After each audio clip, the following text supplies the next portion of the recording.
विश्व के सभी मेरे साथियों को राजरत्न अम्बेडकर की ओर से जय भीम, नमो बुद्धाय। द बुद्धायन इज धम्मा के 36वें भाग में आप सभी लोगों का स्वागत है।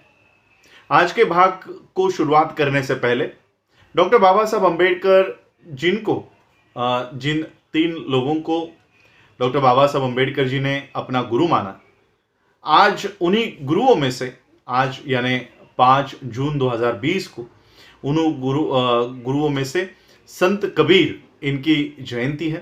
इनके जयंती के अवसर पर मैं उनके कार्यों को, उनके विचारों को नमन करता हूं।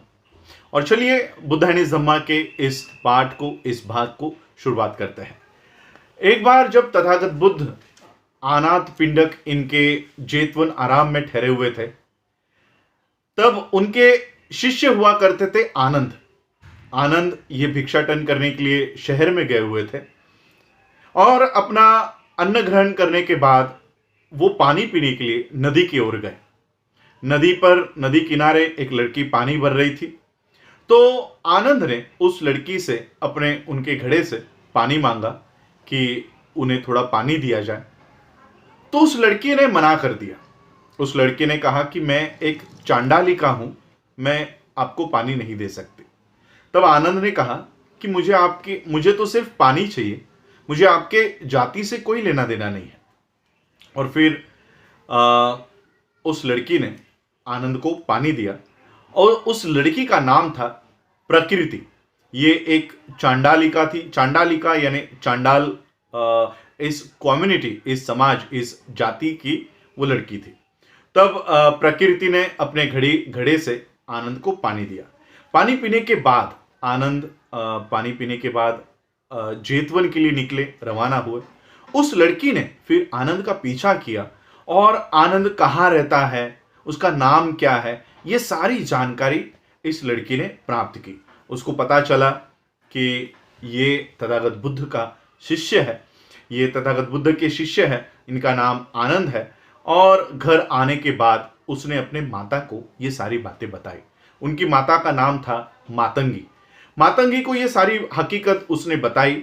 और ये जो प्रकृति है, जिस लड़की का नाम प्रकृति है, ये जमीन पर लेटकर रोने लग गई। और फिर मां ने वो कारण पूछा कि इस तरह से रो क्यों रहे हो। और फिर प्रकृति ने अपनी माता मातंगी को बताया कि वो आनंद से शादी करना चाहती है, आनंद के अलावा वो और किसी से भी शादी नहीं करेगी। उसकी माता ने ये सारी जानकारी फिर प्राप्त की कि आनंद कौन है, कहाँ रहता है। और ये सारी जानकारी प्राप्त करने के बाद वो वापस अपने बेटी के पास आई और उसने, मातंगी ने कहा कि ये शादी नहीं हो सकती, ये शादी बहुत मुश्किल है। आनंद जो है ये तथागत बुद्ध के शिष्य है और उन्होंने आजीवन अविवाहित रहने की प्रतिज्ञा ली हुई है और इसलिए ये शादी नहीं हो सकती। ये खबर सुनकर प्रकृति को बहुत दुख हुआ और उसने खाना पीना छोड़ दिया। वो इस बात को मानने को ही तैयार नहीं थी, वो इस विधि लिखित को मानने को ही तैयार नहीं थी। उसने अपने मां से कहा कि मां, तुम जादू टोना की कला जानती हो, क्यों ना इस जादू टोना का प्रयोग अपने उद्देश्य को प्राप्त करने के लिए किया जाए। मां ने कहा कि मैं क्या कर सकती हूं, ये मैं देखती हूं, क्या किया जा सकता है ये मैं देखती हूं। और फिर मातंगी ने आनंद को अपने घर पर भोजन दान के लिए बुलाया।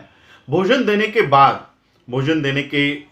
बाद उसने, मातंगी ने आनंद से कहा कि मेरी बेटी आपसे शादी करना चाहती है और अगर आपने उससे शादी नहीं की तो मेरी बेटी आत्महत्या कर लेगी। तो आनंद ने कहा कि इसमें मैं कुछ भी नहीं कर सकता, मैं आजीवन विवाहित रहने के लिए प्रतिज्ञित हूँ, मैंने प्रतिज्ञा ली हुई है और इसलिए मैं शादी नहीं कर सकता, इसमें मैं आपकी कोई सहायता नहीं कर सकता। और फिर मातंगी ने ये सारी बातें अंदर जाकर अपनी बेटी को बताया कि आनंद ने इनकार कर दिया है, आनंद ये शादी नहीं कर सकता। और फिर ये जो प्रकृति है ये अपने माँ पर चिल्लाई और उसने कहा कि माँ, तुम जादू टोना जानती हो, अभी के अभी जादू टोना करो और इस आनंद से मैं आज रात को ही शादी करूंगी और आज रात को ही मैं इसे अपना पति बनाऊंगी। माँ ने कहा, मातंगी ने कहा कि मेरा जादू टोना ये तथागत के खिलाफ नहीं चल सकता। लड़की ने चिल्लाकर अपनी माँ से कहा कि माँ, ये दरवाज़ा बंद कर दो, आज आनंद को हम घर जाने ही नहीं देंगे, वैसा जेतवन में जाने ही नहीं देंगे, उसे यहीं पर रखेंगे और आज ही रात में उसे अपना पति बनाऊंगी।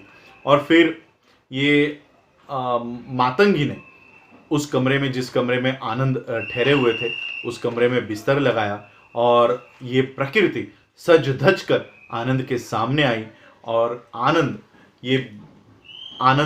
के ऊपर इसका कोई भी असर नहीं हुआ। आनंद अपने सिद्धांतों के ऊपर, अपने उद्देश्य के ऊपर ठाम थे।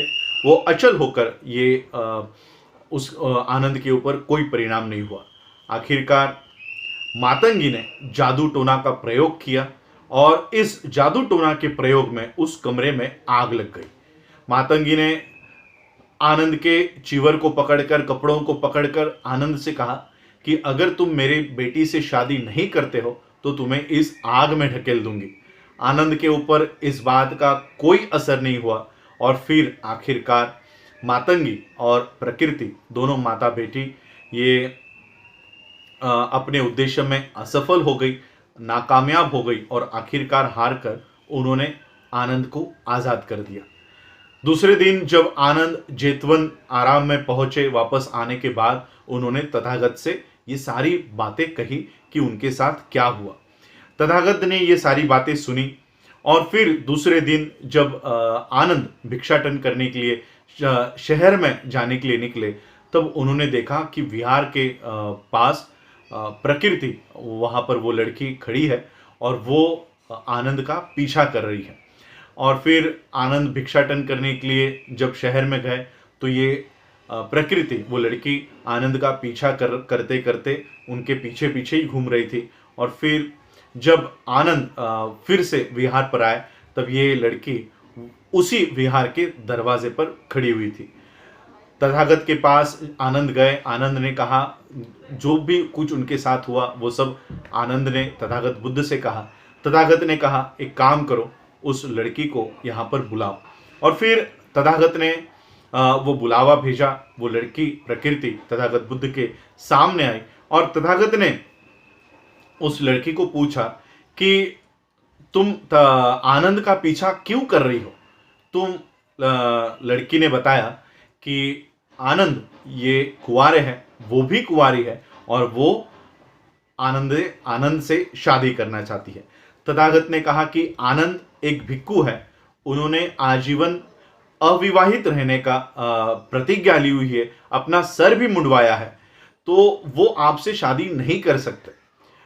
लड़की ने कहा कि वो आनंद से ही शादी करेगी या मर जाएगी। तब तथागत ने कहा कि आनंद ने सर मुंडवाया है, अगर आप भी अपना सर मुंडवाते हो तो मैं सोचता हूं, मैं देखता हूं क्या किया जा सकता है। और फिर प्रकृति ने तथागत बुद्ध को जवाब दिया कि वो इसके लिए तैयार है, सर मुंडवाने के लिए तैयार है। और वो तथागत बुद्ध को उन्होंने सर मुंडवाने की अपनी इच्छा व्यक्त की। तथागत ने कहा कि वो उनको अपने माता की अनुमति लेकर आना होगा। और फिर उन्होंने कहा कि ठीक है, वो अपने माता की अनुमति लेकर आएंगे। लड़की जब अपने घर पर वापस आई तो उसने अपने माँ से कहा कि माँ, जो काम तुम नहीं कर सकी वो काम मैंने करके दिखाया है। मैंने तथागत बुद्ध से आनंद को शादी के लिए मैंने वचन उनसे, तथागत बुद्ध से मैंने प्राप्त किया है। उन्होंने मुझे वचन दिया है, अगर मैं अपना सर मुंडवाती हूँ तो तथागत बुद्ध मेरी और आनंद की शादी करवा देंगे। तो माँ ने कहा, माँ को गुस्सा आया। माँ ने कहा कि तुम ऐसा नहीं कर सकती, तुम मेरी बेटी हो और तुम अपना सर नहीं मुंडवा सकती। माँ ने इस तरह से गुस्से में अपने बेटी से कहा कि तुम एक श्रमण से क्यों शादी करना चाहती हो? आनंद एक श्रमण है, उससे इतना शादी करने के लिए इतना उतावली क्यों हो? तुमको और भी अच्छे रिश्ते मिलेंगे, और भी बेहतर लड़के तुमको मिल जाएंगे। लड़की ने कहा कि या तो वो आनंद से शादी करेगी या तो मर जाएगी। उस लड़की के पास तीसरा कोई मार्ग नहीं है, तीसरा कोई पर्याय उपलब्ध नहीं है। माँ ने कहा कि तुम मुझे इस तरह से अपमानित क्यों करना चाहती हो, क्यों कर रही हो। वो लड़की प्रकृति ने कहा कि हे माँ, अगर तुम मुझसे सही में प्यार करती हो तो मैं जो करना चाहती हूँ, जो मेरी इच्छा है वो मुझे करने दो, मेरे मार्ग में अड़चन मत बनो। और फिर माँ ने अपना विरोध पीछे ले लिया और उस लड़की ने मुंडन करके अपने सर के बाल मुंडवा कर वो तथागत बुद्ध के सामने आ गई। और फिर तथागत बुद्ध के सामने आकर उसने लड़की ने कहा कि अब मैंने अपने बाल मुंडवा लिए हैं, अब मेरी आनंद से शादी करवा दो। तब तथागत ने उस लड़की से पूछा कि तुम्हें क्या चाहिए, आनंद के शरीर के कौन से हिस्से से तुम प्यार करती हो। तो लड़की ने जवाब दिया, मैं आनंद के नाक से प्यार करती हूँ, आनंद के कान से प्यार करती हूँ, आनंद के मुंह से प्यार करती हूँ, आनंद के चाल से प्यार करती हूँ। इन सारे अवयवों से, इन सारे भागों से मैं आनंद से प्यार करती हूँ। तब तथागत बुद्ध ने जवाब दिया कि ये जो कान होता है ये गंदगी का घर होता है, नाक में गंदगी होती है, मुंह में तो सिर्फ थूक होती है, ये पूरा शरीर मल और मूत्र से भरा हुआ होता है। जब एक स्त्री और एक पुरुष जब नजदीक आते हैं, एक हो जाते हैं, तब संतान की निर्मिति होती है, संतति प्राप्त होती है। और जब जन्म होता है तो मृत्यु भी होता है, और जब मृत्यु होता है तो दुख होता है। और इसलिए उसे हे लड़की, तुझे आनंद से शादी करके क्या मिलने वाला है, तुम्हें आनंद से शादी करके क्या मिलेगा। लड़की तथागत के उन शब्दों को सुन रही थी, लड़की वो तथागत बुद्ध के उन वाणियों को सुन रही थी और वो सोच रही थी।